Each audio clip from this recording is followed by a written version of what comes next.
Today, we're diving into one of the most incredible stories of survival you'll ever hear. It's a journey that completely redefined what leadership and success really mean, especially when you're facing odds that seem, well, impossible. So get this. This was the actual newspaper ad that started the whole thing. It's so brutally honest, right? It's not a call for just any adventurer. It feels more like a filter for a very specific type of person. Someone who reads Safe Return Doubtful and thinks challenge accepted. And a hazardous journey is exactly what they signed up for. It's 1914, and the famous explorer Sir Ernest Shackleton, after missing out on the South Pole twice before, decides to up the ante with an even more audacious goal: to be the very first to walk across the entire Antarctic continent. What's just wild when you look at this timeline is how fast everything went sideways. I mean, they go from departure in August 1914 to ship-trapped just 5 months later. What was supposed to be this historic expedition pretty much immediately turned into a 2-year fight just to stay alive. This was their ride, the Endurance. And this thing was a beast, one of the strongest wooden ships ever built, made specifically for this kind of work. Shackleton handpicked his crew of 27 men, and with 50 sled dogs, they set sail. On paper, they couldn't have been more prepared.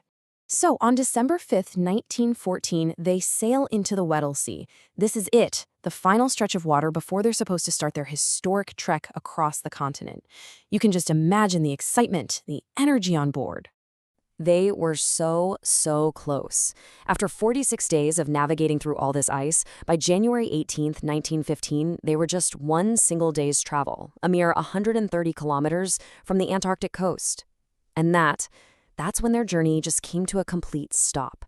The ship got totally, hopelessly stuck in the sea ice. And we're not talking about a thin layer here. We're talking about ice that was up to 18 feet thick. The Endurance, as strong as it was, just couldn't break through. The whole expedition was literally frozen in its tracks. So, what do you even do when you're stuck thousands of kilometers from anyone? Well, for Shackleton, the answer was simple. You keep everyone busy. He knew morale was absolutely everything, so he set up this strict daily routine. The ship basically became a little floating winter station as they drifted with the ice. But that hope that the ice would just thaw and let them go, that was never going to happen. As the Antarctic winter got deeper and colder, their frozen prison turned into an active, terrifying nightmare.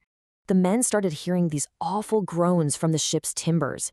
And then one night, there was this terrifyingly loud crack from below deck. The pressure of the ice had snapped the ship's rudder. They were completely powerless, totally at the mercy of the ice. On October 27th, 1915, after months of this squeezing, the hull finally gave way, and icy waters started pouring in. Shackleton had to give the one order he never wanted to give: abandon ship. In that moment, the mission changed. It wasn't about exploration anymore. It was about survival. The thing they were up against was called pressure ice, a relentless, unstoppable force. From their little camp on the ice, the crew could only stand and watch as their home, their only link to the civilized world, was just splintered and crushed before it finally disappeared beneath the waves. Okay, so the ship is gone. Now, 28 men are stranded on a floating sheet of ice, 2,000 kilometers from any kind of help, with just 3 tiny lifeboats. Their situation had gone from bad to, well, seemingly impossible. For another 6 months, they just drifted on this crumbling piece of ice. Eventually, they had to take to the lifeboats. And after a week-long, brutal journey through stormy seas, they finally landed on the shores of Elephant Island. It was the first time in 16 months they'd stood on solid ground. But this desolate rock, it wasn't a rescue. It was completely isolated, way off any shipping lanes. No one was coming to get them because no one in the world even knew where they were. Rescue wasn't going to find them. They had to go find rescue. So, Shackleton makes one of the gutsiest calls in the history of exploration. He and 5 of his best guys would take one of those little lifeboats and try to sail 1,300 kilometers across the most dangerous ocean on Earth to a whaling station on South Georgia Island. I mean, just look at these odds. It's absolutely insane. A 22-foot open boat against waves the size of buildings with constant, freezing, hurricane-force winds. And they had to navigate using just the sun and stars whenever they could actually see them. It was a mission with basically zero chance of success. And somehow, incredibly, After 16 days at sea, they made it. But their ordeal still wasn't over. They had landed on the wrong side of the island.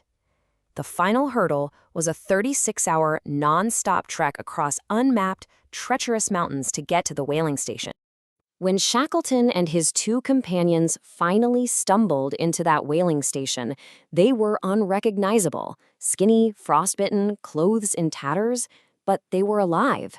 And Shackleton's very first thought wasn't about rest, it was about rescuing the 22 men he'd left behind. After 4 long months and 3 failed rescue attempts that were blocked by ice, Shackleton finally made it back to Elephant Island on August 30th, 1916. He shouted to the shore, "Are you all well?" And the answer that came back was, "All safe, all well."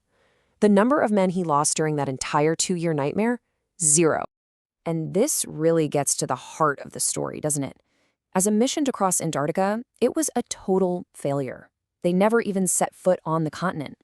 But as a mission to bring every single man home alive, it was one of the greatest successes in the history of exploration. And in this amazing final chapter to the story, the wreck of the Endurance was actually found in 2022.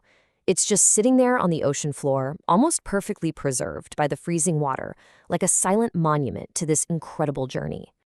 So the whole story just leaves us with this one big question.